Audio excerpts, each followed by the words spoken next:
Iniciamos el diálogo con nuestros invitados. Está ya con nosotros Otto Vera, asambleísta social cristiano. Él es presidente de la Comisión de Enmiendas, Comisión Ocasional de Enmiendas y Reformas Constitucionales. ¿Cómo le va, asambleísta? Buenos días. Buenos días, Javier, y buenos días a toda la audiencia de Telerama. Bienvenido. Entiendo que de alguna u otra manera se busca esta colaboración entre las Fuerzas Armadas y la policía. Dentro de la Asamblea se ha hecho algo importante en ese sentido, asambleísta. Bueno, sí, gracias a Dios hemos tenido la oportunidad de entrar en un franco debate que nos permitió llegar a un acuerdo generalizado entre todas las bancadas de la Asamblea Nacional para poder aprobar en segundo y definitivo debate una reforma a la Constitución, específicamente el artículo 158, que nos permite allanar el camino para que las Fuerzas Armadas puedan intervenir en lo que hasta ahora no ha sido su competencia, que es la defensa interna, es decir, el orden interno, que actualmente es responsabilidad exclusiva de la Policía Nacional. Ahora hay la posibilidad de a través de algunos mecanismos, estas Fuerzas Armadas que están para la defensa de la integridad territorial también puedan apoyar en materia de seguridad interna. ¿Qué implica todo esto dentro de esta reforma? Bueno, primeramente hay que saber cómo es que realmente las Fuerzas Armadas pueden empezar a trabajar en seguridad interna. Primero hay que establecer que el camino para que esto pueda ejercerse con claridad es la motivación por parte de la Policía Nacional cuando ellos sientan la incapacidad en cuanto a logística, en cuanto a lo que esté sucediendo en materia del manejo de los grupos de delincuencia organizada. Ellos motivarán al presidente de la República, luego el presidente organizará inmediatamente un Consejo de Seguridad del Estado y luego en función de aquello sacarán los sustentos que permitirán que el presidente tenga la posibilidad de firmar un decreto ejecutivo en el que establecerá cuáles son los mecanismos de intervención, cuáles son los mecanismos de colaboración y las formas, y además en qué tipo de delitos en ese momento puede intervenir las Fuerzas Armadas. Este apoyo es de manera complementaria, no es que se le está quitando la competencia a la Policía Nacional, sino que va a ser un apoyo complementario dentro del marco de lo que establece también la ley y la Constitución y las directrices que dé el presidente de la República en su decreto ejecutivo.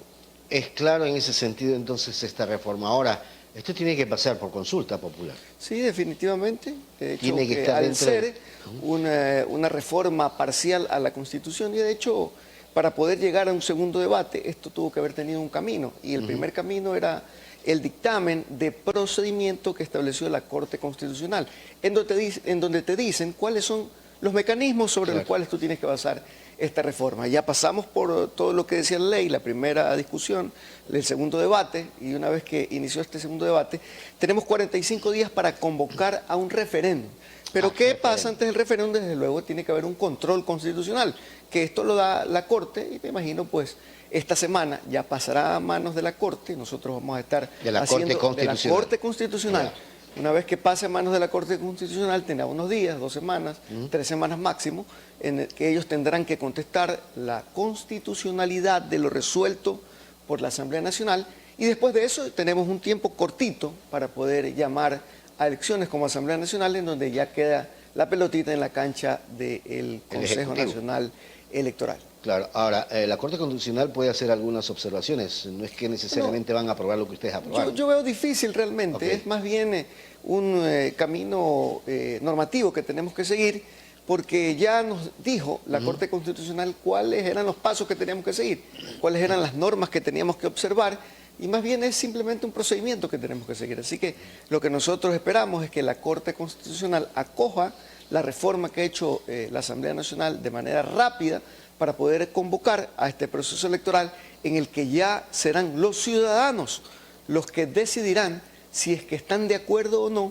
con el que las Fuerzas Armadas puedan apoyar de manera complementaria el trabajo que ya está haciendo la Policía Nacional. Ese referéndum debería estar, compaginado con lo que ha planteado en su momento el presidente de la República de una consulta popular.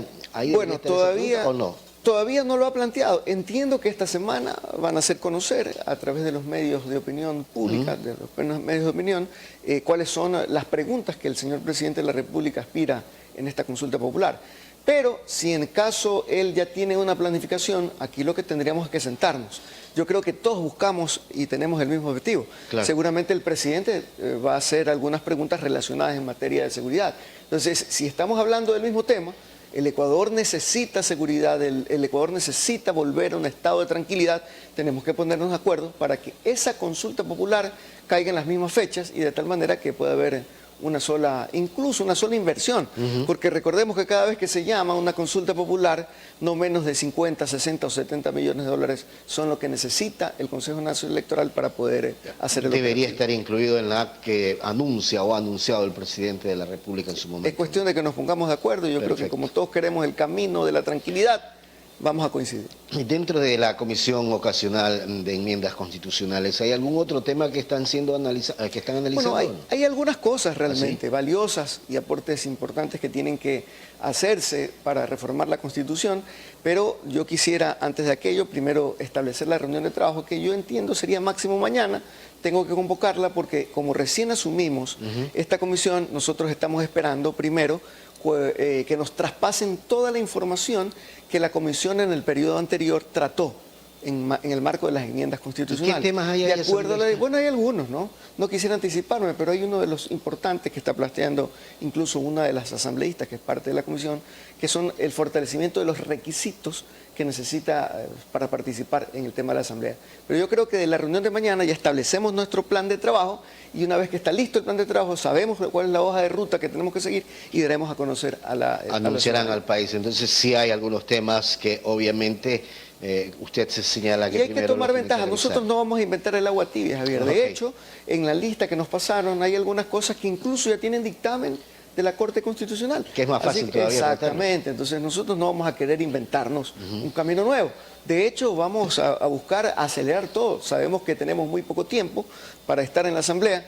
Esta comisión en particular tiene solo 6 meses para poder trabajar.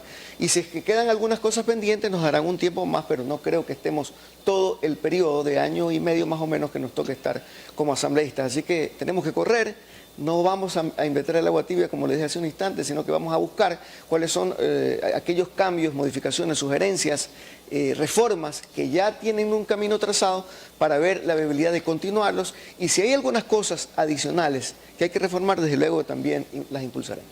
Lo otro, asambleísta, es este análisis que hizo la Asamblea del caso Jorge Glass. ¿Qué realmente ocurrió ahí? O sea, ¿con qué fundamento trataron de alguna manera buscar una resolución, no sé, de la consulta del juez? Bueno, de cualquier manera que se haya resuelto, increíble, no tenía ningún efecto jurídico. ¿Por qué tratan algo que no deben? Primero que ese tema no debió tratarse, ¿no? Exactamente. Quien convocó... Esas son las cosas que los ecuatorianos dicen que la Asamblea ya me tiene harto aquí, ¿no? Bueno, sí, pero más allá de que se haya o no tratado o que se haya tratado en relación al tema legal que tiene el ingeniero Jorge Glass, ex vicepresidente de la República, cualquier resolución que haya tomado la Asamblea no iba a tener ningún efecto jurídico ni legal. Primero, como dije hace un instante, eso nunca debió ser tratado en la Asamblea Nacional. Eso debió ser devuelto inmediatamente.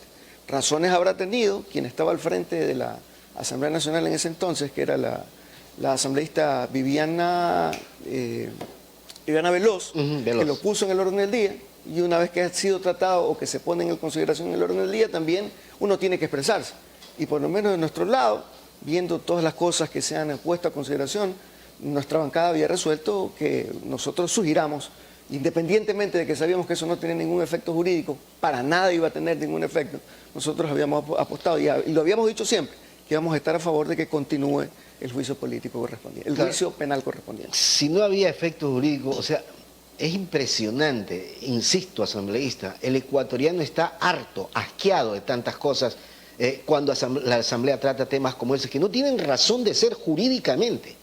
Sí, yo pienso que la verdad fue una pérdida de tiempo. Totalmente. Pero de todas maneras, eso habría que preguntarle a la presidenta en ese entonces, Viviana Veloz, que lo propuso. Porque también, si hay una cosa en el orden del día, tú tienes que tratarla.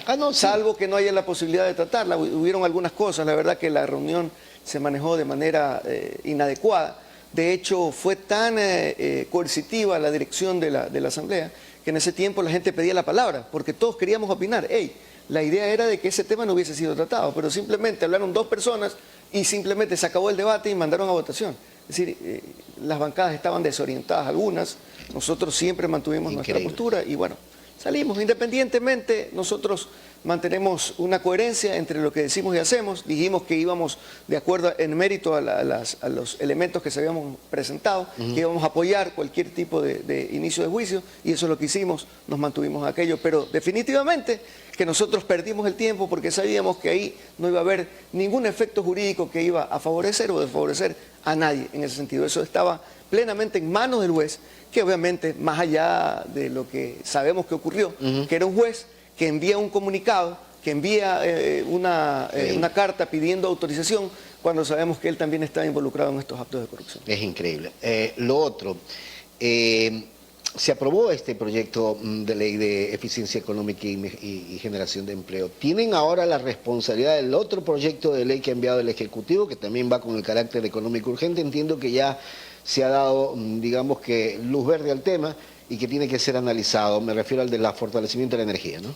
Bueno, definitivamente que hay que apoyar las buenas iniciativas que tratan de sacar adelante al país de este problema fiscal, de este problema de falta de liquidez, de falta de dinero para poder atender los problemas básicos en materia de seguridad, en materia de salud y ahora en materia energética.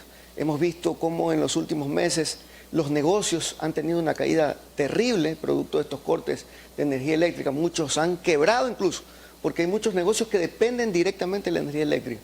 Así que nos parece importante el hecho de que el gobierno se pronuncie en esta materia.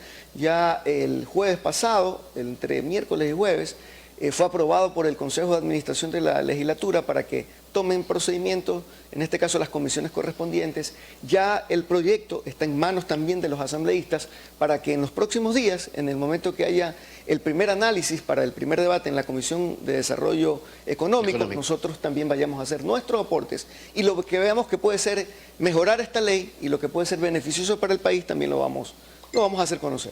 Asambleísta, quiero agradecerle por haber estado con nosotros esta mañana. Que tenga buen día. Muchísimas gracias y buenos días a todo el Ecuador. Que tenga un buen año también, ¿no? Felicidades también, feliz año. Gracias. El asambleísta Otto Vera del Partido Social Cristiano, quien preside esta comisión ocasional de enmiendas y reformas constitucionales. Tema fundamental, el que las Fuerzas Armadas apoyen obviamente a la policía en la lucha contra el crimen.